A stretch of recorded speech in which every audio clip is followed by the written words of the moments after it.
Assalamualaikum warahmatullahi wabarakatuh.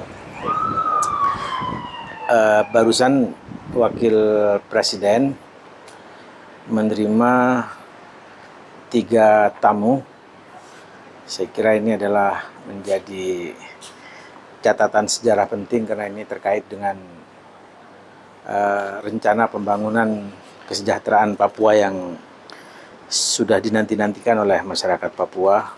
Bagaimana pembangunan kesejahteraan itu bisa segera berlangsung.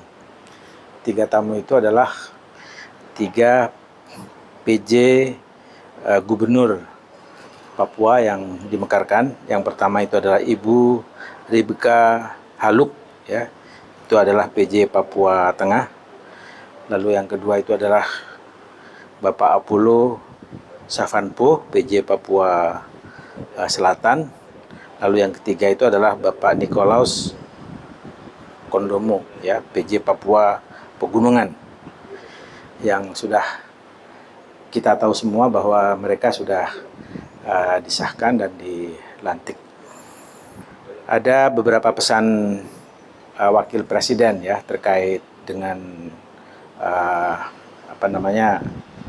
pengesahan dan pelantikan daripada 3 PJ Gubernur Papua itu. Yang pertama adalah bahwa Wakil Presiden berharap agar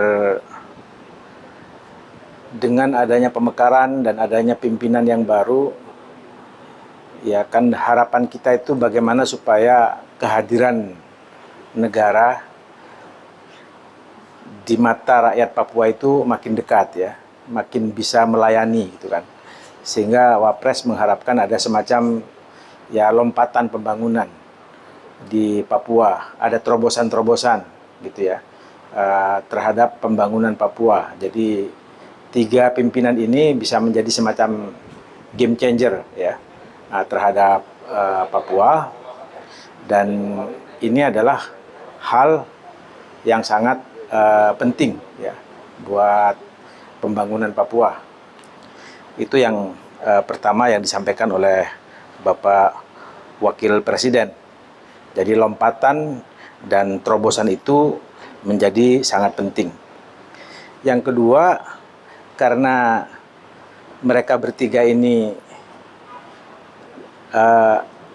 dilantik menjadi pimpinan itu di tengah-tengah tahun periode, ya, gitu, ya, yaitu di akhir periode 2022, maka waktunya juga sangat terbatas sampai tahun 2024. Oleh karena itu, Wapres berharap ada semacam ketegasan dan rumusan yang baik mengenai peta jalan.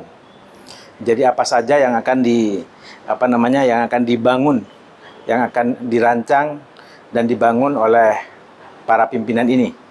Ini saya kira ada roadmap yang baik lah. Sehingga dengan demikian maka ada satu hal yang konkret yang bisa dirasakan oleh masyarakat Papua. Yang lain, Wapres juga berharap agar ada apa gunanya lah sebuah perencanaan kalau tidak ada konsolidasi dengan bupati-bupati. Jadi bupati-bupati yang ada di Papua itu mesti segera dikonsolidasikan dengan baik, ya, karena ini terkait dengan pembangunan di Papua. Nah, ini semuanya menjadi hal yang penting. Bahkan mereka nanti dalam rencana kunjungan Wapres ke Papua yang rencananya akhir bulan ini, diharapkan mereka juga sudah ada di sana dan melakukan langkah-langkah apa yang bisa dilakukan dalam waktu singkat gitu kan. Lalu kemudian Wapres juga mengingatkan bahwa di samping para PJ Gubernur ini juga ada kelembagaan yang namanya, kita tahu semua, BPP, ya, Badan Pengarah Papua, yang siap melakukan asistensi terhadap proses perencanaan yang dilakukan oleh 3 gubernur ini. Di samping juga bahwa Mendagri juga menyiapkan 3 Pokja. Jadi ada Pokja 1, Pokja 2, dan Pokja 3, yang masing-masing Pokja ini sudah mengembangkan perencanaan-perencanaan yang tadi sudah kita sebutkan itu.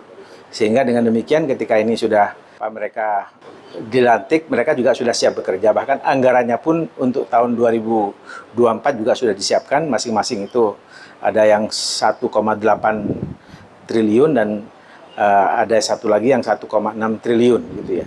Jadi cukup lengkap saya kira perencanaannya. Dan yang terakhir pesan Wakil Presiden itu adalah Papua ini adalah sesuatu yang sangat kompleks, sesuatu yang sangat penting untuk dilakukan komunikasi dengan berbagai pihak, karena agar ada penyamaan persepsi mengenai pembangunan kesejahteraan Papua.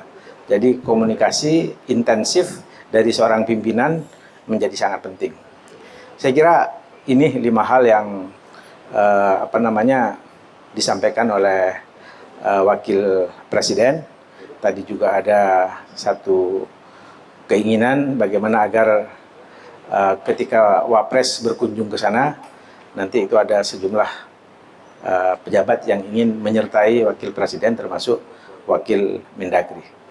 Saya kira itu hal yang penting untuk kami sampaikan terkait dengan kunjungan Wapres yang ke Papua dan juga barusan kunjungan dari 3 PJ Gubernur Papua didampingi oleh Wakil Menteri Dalam Negeri dan Sekjen Mendagri. Kira-kira itu. Pak, kan salah satu yang menjadi sorotan ini kan 3 DOB ini kan terkait penyelenggaraan pemilu Pak 2024 belum bisa karena memang belum ada pemilu gitu Pak. Nah tadi dibicarakan juga nggak sih? Iya, sudah. Ya dibicarakan Perpu itu dalam draft juga sudah selesai sebenarnya. Tinggal menunggu perkembangan politik di DPR terkait dengan Papua Tenggara, Baradaya, Papua Baradaya. Apakah Papua Baradaya itu akan bisa masuk dalam rangkaian sekarang ataupun tidak, itu sangat tergantung kepada kapan paripurna sidang yang akan dilakukan oleh DPR. Kalau misalnya paripurna itu akan dilaksanakan pada bulan-bulan November, mungkin masih bisa Papua Baradaya itu masuk dalam paket pengembangan pemekaran. Tapi kalau misalnya tidak di bulan November, itu ya berarti Papua Baradaya itu sudah akan masuk tahun politik 25 yang akan datang. Wapres sangat berharap ya dalam konteks ini bagaimana agar Papua Baradaya itu masuk bagian dari rangkaian DOB ini, sehingga dengan demikian semuanya bisa selesai. Berarti Pak tenggatnya hanya di bulan ini aja November? Ya kita nunggu sidang paripurna DPR ini kan ini urusan politiknya DPR. Wapres juga sudah meminta kepada Kemendagri dan pihak-pihak yang lain untuk melakukan pendekatan-pendekatan dengan pihak-pihak teman-teman dari DPR bagaimana supaya kompak, karena ini menangani masalah yang sangat serius mengenai NKRI terkait dengan pembangunan Papua. Pak, kalau kesiapan 3 DOB untuk pilkada pemilu sama serentak nanti Pak 2024. Oke, sudah disiapkan semuanya, siap. Artinya KPU provinsi, KPU kabupaten ya, ini tenaga lapangan sudah dipersiapkan ya dengan cepat. Oleh karena itu maka sangat penting bulan November itu menjadi kata kunci deadline untuk bisa menyelesaikan semuanya. Satu lagi Pak, soal tadi Pokja 1, 2, 3 Mendagri sama BPP itu garis koordinasi atau sinerginya gimana ya Pak? Yang asistensi tadi? Iya, itu kan garis koordinasi yang mesti dipertegas ya, karena memang ini adalah organisasi masih baru dan insya Allah semuanya akan segera lancar kalau sudah dilaksanakan. Kita ini selama ini akan masih berbicara atas nama konsep ini, konsep itu. Nah, saat ini kita mulai, insya Allah nanti bisa jalan. Pak, tadi untuk fokus utama kunjungan Wapres nanti ke Papua apa saja yang hari ini? Ya, pertama kan banyak sekali harapan dari orang-orang Papua, terutama dari tokoh-tokoh agama, karena kami ini kan juga intensif ya melakukan hubungan dengan masyarakat Papua. terutama dengan masyarakat gereja. Kami Wapres mengutus beberapa utusan kelompok ke sana, dan ketika Wapres berkunjung, mereka juga akan ditemui ya gitu. Lalu Wapres juga akan berkunjung ke tempat-tempat yang menjadi DOB itu. Jadi Wapres akan berkunjung ke mana itu, ke Merauke, berkunjung ke Wamena ya, kemudian juga bahkan juga ke Papua Wamena, lalu kemudian juga Kaimana juga gitu ya, dan beberapa tempat yang selama ini akan menjadi pusat pemerintahan gitu. Jadi langkah kesiapannya seperti apa, karena sebelumnya kan teman-teman dari Kemendagri juga sudah mempersiapkan di sana. Jadi Wapres ingin melakukan pengecekan di lapangan awal seperti itu, dan ini juga adalah awal dari kerja bersejarah menurut Wapres bagaimana ini sudah harus kita mulai. Dan Wapres juga berharap bahwa ini adalah nyata menjadi solusi ya, solusi lompatan untuk mensejahterakan Papua. Jadi nggak usah ragu lagi, kira-kira seperti itu, untuk segera bekerja. Kira-kira gitu. Pak, penegasan, kalau permintaan KPU kan Perpu Pemilu paling lambat 6 Desember, artinya bisa kekejar sampai tanggal segitu. Makanya jangan sampai keputusan politik di DPR itu pada tanggal melewati tanggal itu. Harus sebelum itu, harus November. Itu yang menjadi kata kunci. Kalau sudah Desember, sudah repot. Ditinggal. Papua Barat Daya ditinggal. Iya, bisa ditinggal sampai 2025. Oh, siap. Gitu.